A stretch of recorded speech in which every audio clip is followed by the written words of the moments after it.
Bien que des alarmes retentissaient dans ma tête, j'ai pris le risque. J'ai léché le cornet. Et immédiatement, l'anxiété a disparu. C'était comme une nostalgie dans un cornet. J'avais de nouveau 10 ans. Waouh, monsieur Andes, cette glace est vraiment l'une des meilleures que j'ai jamais goûtées, ai-je dit entre deux léchés. Beaucoup de gens passent par cette boutique et me disent de la même chose, a-t-il répondu. Ce sentiment que tu as en ce moment, jeune homme, c'est de l'amour et de l'attention. Cette recette est dans ma famille depuis des générations, a-t-il ajouté avec fierté. Eh bien, monsieur Andes, je suis ravi de pouvoir représenter votre entreprise, ai-je dit. Je suis sorti et j'ai rencontré mes amis. Je leur ai dit que j'avais le poste, et ils ont immédiatement commencé à me féliciter. Jusqu'à ce que nous regardions de nouveau le magasin et remarquions monsieur Andes sourire de toutes ses dents, avec ce même sourire inquiétant, nous fixant. Je lui ai fait signe, et il a répondu avant de s'éloigner de la caisse.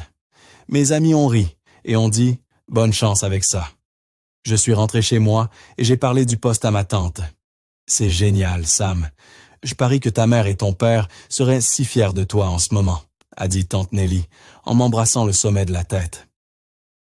Mes parents sont morts quand j'étais très jeune, donc je n'ai jamais vraiment eu la chance de les connaître. Cela ne rend pas les choses moins difficiles, mais je pense que j'ai été mis entre de bonnes mains avec tante Nelly. C'est juste moi et elle, et je ne voudrais pas que ce soit autrement. Alors tu es juste rentré. Tu as rempli un formulaire et ils t'ont donné le poste sur le champ, a-t-elle demandé. À peu près, ai-je répondu.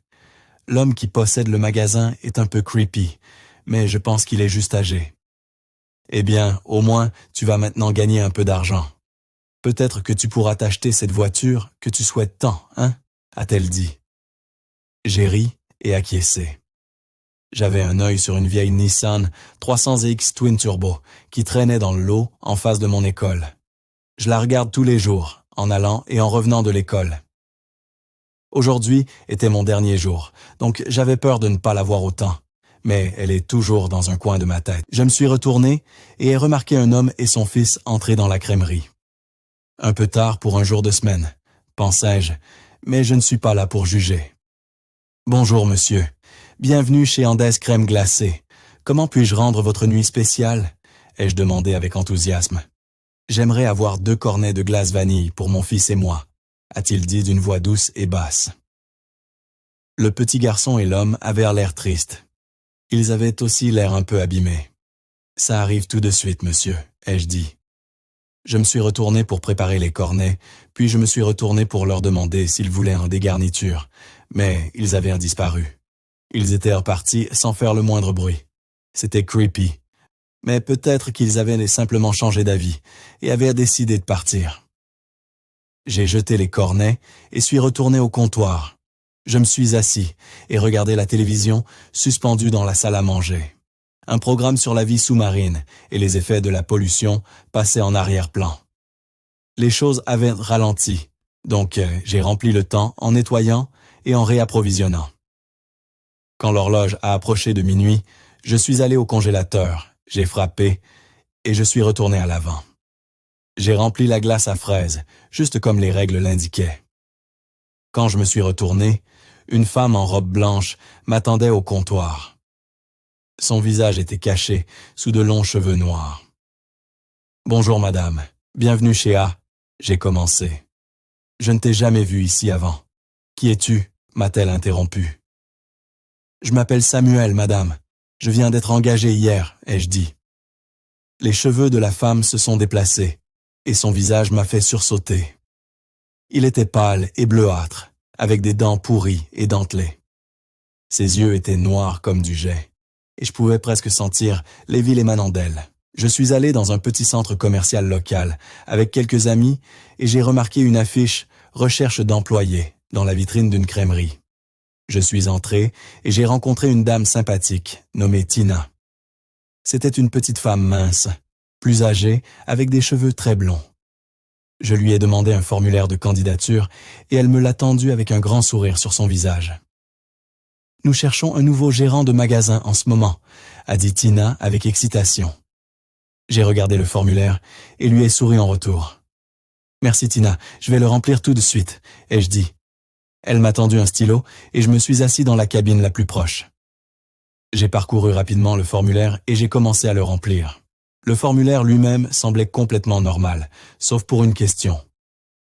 La dernière question disait « Cela vous dérange-t-il de travailler seul ?» J'ai répondu non et suis retourné vers Tina. « Voici, tout est rempli », ai-je dit en souriant. Elle a pris le formulaire et l'a examiné. Elle l'a mis dans un dossier et m'a regardé avec un sourire étrange. Elle a tendu sa main pour serrer la mienne et a dit « Jeune homme, vous êtes engagé », s'est-elle exclamée avec bonheur. « Vous n'avez pas besoin de faire une vérification de mes antécédents ou quoi que ce soit », ai-je demandé. « Non, je te fais confiance, mon chéri », a dit-elle, toujours souriante. Quelque chose chez elle semblait étrange. Elle était très gentille, mais il semblait qu'elle forçait son sourire. Je ne pourrais pas dire si elle était heureuse que je commence à travailler ou si elle était sur le point d'avoir une crise mentale. J'ai tendu la main et lui ai serré la main fermement. Elle a serré ma main et la secoué vigoureusement. « Merci beaucoup », a-t-elle dit. « Non, Tina, merci de me donner une chance de... » J'ai commencé. Juste avant que je puisse finir, un homme est entré par l'arrière. Tina s'est retournée pour l'accueillir. Il était habillé en costume et devait avoir la soixantaine. Il était grand et plutôt pâle, presque comme un zombie. Je suis resté là, les observant depuis le comptoir. Tina a pointé ma direction et l'homme a regardé dans ma direction avec un sourire. Il s'est approché de moi et s'est présenté. « Bonjour Samuel, je m'appelle Monsieur Andès. Très ravi de vous rencontrer. Je suis votre nouveau patron, a-t-il dit d'une voix profonde. Il a tendu une main creuse, pâle. Ses veines et tendons étaient visibles à travers sa peau. Ses ongles étaient longs, pointus et sombres. Les yeux de l'homme étaient presque aussi gris que ses cheveux courts. Quand j'ai pris sa main, elle était froide au toucher. Une vague d'anxiété a traversé mon corps comme si j'avais été électrocuté. Tina m'a dit que vous êtes notre nouvelle recrue. Elle vient juste de mettre l'affiche. Vous devez être un sacré chanceux, a-t-il dit avec un sourire inquiétant. Si je ne savais pas qui était cet homme et que je l'avais juste croisé dans la rue, vous ne pourriez pas me convaincre qu'il n'était pas un vampire ou quelque chose qui buvait du sang humain. Je n'avais pas le choix. Mon 18e anniversaire était encore loin et j'avais besoin de gagner de l'argent rapidement. Alors j'ai pris une profonde inspiration, surmonté l'anxiété et expliqué à M. Andès combien j'étais heureux d'être leur nouvel employé. « Peux-tu commencer demain soir ?» a-t-il demandé. « Absolument », ai-je dit avec une légère hésitation. Il m'a tendu une carte de visite et m'a demandé si je voulais un cornet gratuit, ce que j'ai refusé, car je venais de dîner. « Je t'insiste pour que tu essayes le produit que tu vas vendre, mon petit Samuel, » a-t-il dit en me tendant un cornet de glace au chocolat, parfaitement enroulé, avec des flocons de chocolat blanc sur le dessus. Je n'étais pas sûr de ce qui était le plus étrange. Le fait que je ne l'avais même pas vu détourner les yeux de moi pour faire le cornet, ou le fait qu'il me remettait ma glace préférée avec mes garnitures préférées. J'ai pris le cornet de ses mains, perplexe. J'ai décidé de ne pas poser de questions. Après le dîner, ma tante s'est retirée dans son atelier d'art, et je suis monté à l'étage pour prendre une douche et me préparer pour ma grande journée de demain. Ensuite, j'ai regardé la carte de visite que m'avait remise M. Andès.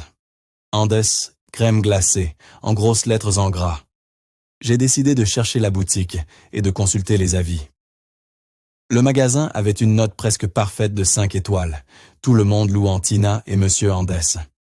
Cela a mis mon esprit en paix quant à son étrangeté aujourd'hui. Le lendemain, j'avais le diplôme de pratique. Après cela, je suis rentré chez moi et me suis préparé pour le travail. Je me suis habillé avec un pantalon beige et une chemise noire à col.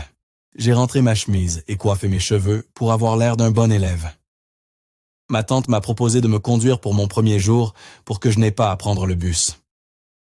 Bonne chance, mon chéri. Je t'aime et je suis fier de toi, a-t-elle dit avec tendresse. Merci, tante Nelly. Je t'aime aussi, et je sais que tu l'es, ai-je dit en lui donnant un câlin serré. Je me suis retourné et ai marché vers la porte. Cette vague d'anxiété est revenue. non pas à cause de M. Andès, mais parce que c'était le premier jour. Dès que je suis entré, Tina m'a accueilli avec ce même sourire éclatant. « Salut gamin, prêt pour ton premier jour ?» a-t-elle demandé. Au fond de moi, je n'étais pas sûr d'être prêt ou non. Je n'avais jamais été autre chose qu'un homme de stock dans un supermarché local, donc le titre de gérant me faisait sentir mal à l'aise.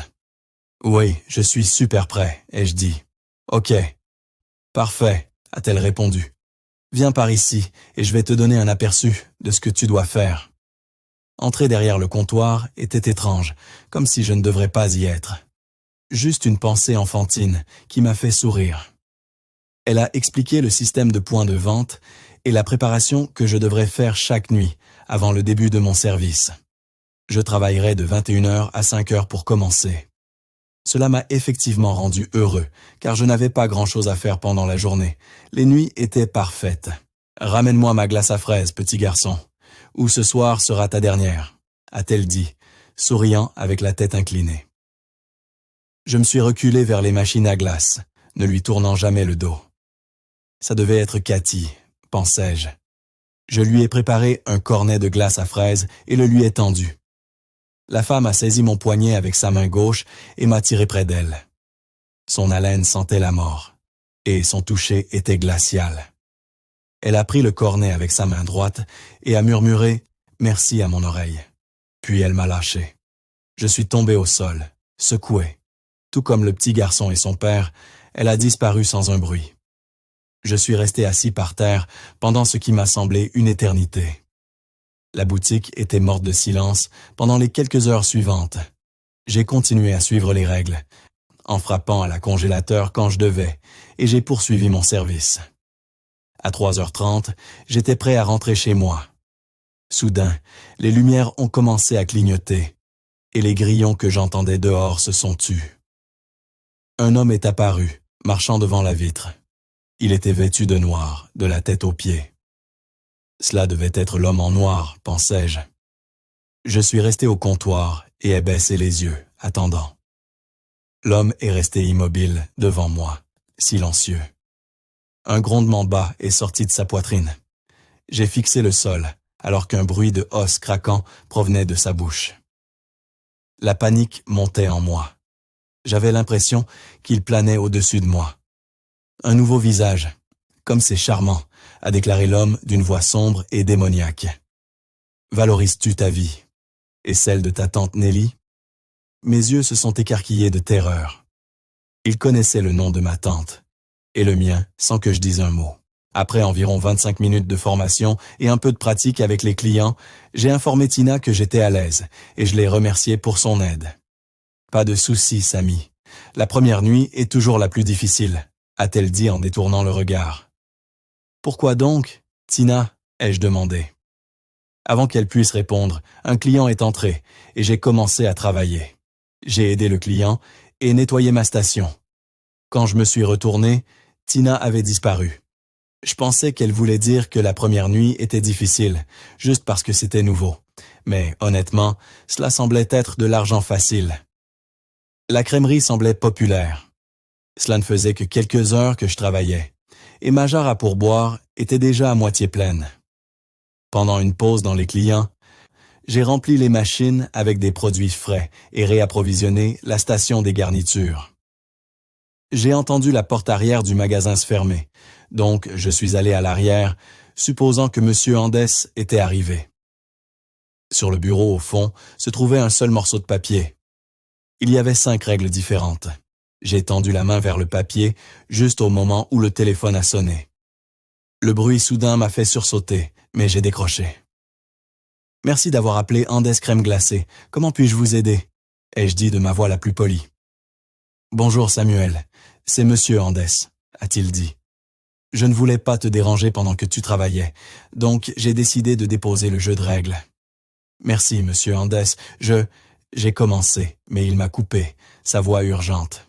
« Samuel, les règles que je t'ai laissées doivent être suivies quoi qu'il arrive, » a-t-il dit. « D'accord, ce n'est pas un problème. »« Monsieur Andès, » ai-je répondu. « Samuel, écoute-moi attentivement. Tu pourrais vivre des choses ce soir qui pourraient changer ta vision de la vie, a-t-il dit calmement. Je te paierai grassement si tu décides de rester après ce soir. Monsieur Andès, que voulez-vous dire? Par des choses vont m'arriver qui vont changer ma vision. Ai-je demandé avec peur. Lisse les règles, Samuel, et assure-toi de les suivre, a-t-il dit avant de raccrocher. J'ai raccroché et regardé autour du magasin. Je ne pouvais pas me débarrasser du sentiment que je n'aurais pas dû accepter le travail. J'ai pris le papier et j'ai commencé à lire. Ce n'étaient pas des règles ordinaires, ça c'était sûr. Règle 1. Ne quitte pas le magasin pour quelque raison que ce soit pendant ton service. Règle 2. À minuit, assure-toi que la glace à fraises est complètement remplie pour Cathy. Règle 3. Chaque heure pile, va au congélateur, frappe 3 fois à la porte et retourne à l'avant. Règle 4. Tous les clients sont les bienvenus.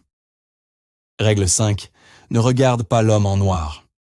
À un moment donné, il entre dans le magasin et te posera quelques questions. Tu dois répondre en regardant le sol. Il partira, et tu pourras alors regarder en haut à nouveau. Suis les règles et tout ira bien. J'espère que tu décideras de rester avec nous et que tu aies une grande première journée. Monsieur Andès. Qu'est-ce que je lis en ce moment? Ai-je dit à voix haute. Ces règles semblaient des comiques, comme une sorte de blague. Mais la peur a envahi mon corps alors que je relisais la dernière. Est-ce que j'étais sérieusement sur le point de rester ici et de suivre ces règles? J'ai regardé l'horloge.